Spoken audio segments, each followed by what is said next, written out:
Hi everybody, welcome to On Site with Children. I'm here at King's College London in the lab of Professor Giovanni Mann, and we're actually in his Physiological Oxygen Laboratory, if I can get my teeth in right, and we're going to learn more about the research he's conducting within the lab. So first of all, Giovanni, it's lovely to meet you. How are you? I'm fine, and thank you for coming to visit the Physiological Oxygen Laboratory in the School of Cardiovascular and Metabolic Medicine and Sciences at King's. I'm a professor of vascular physiology, and my research is focused on the importance of culturing cells in vitro at oxygen levels that recapitulate the levels these cells see in the body in vivo. Brilliant.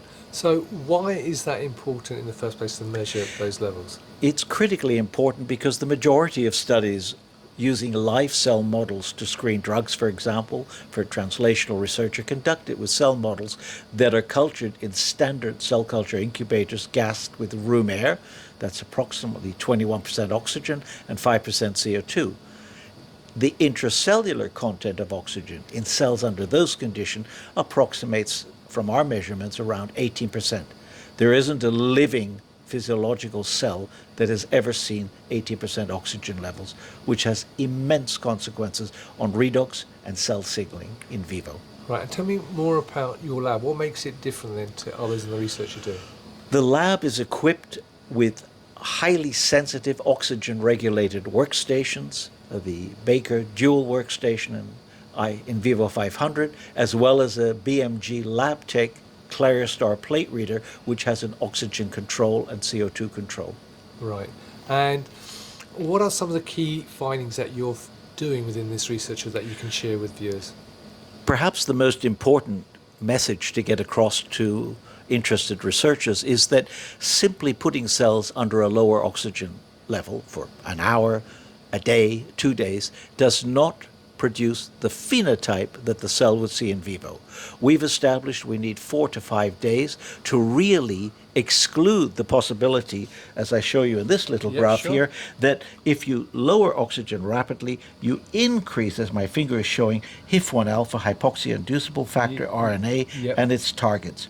We want a cell after 4 or 5 days that is as close to basal levels with HIF not stabilized, so that we have a redox phenotype that resembles or recapitulates the in vivo status. Right, that's really interesting. Now, I understand that there is a workshop coming up in Ireland in the not too distant future. I was in the past the president of the Society for Free Radical Research International, and we're holding a meeting in Galway, Ireland from the 3rd to the 6th.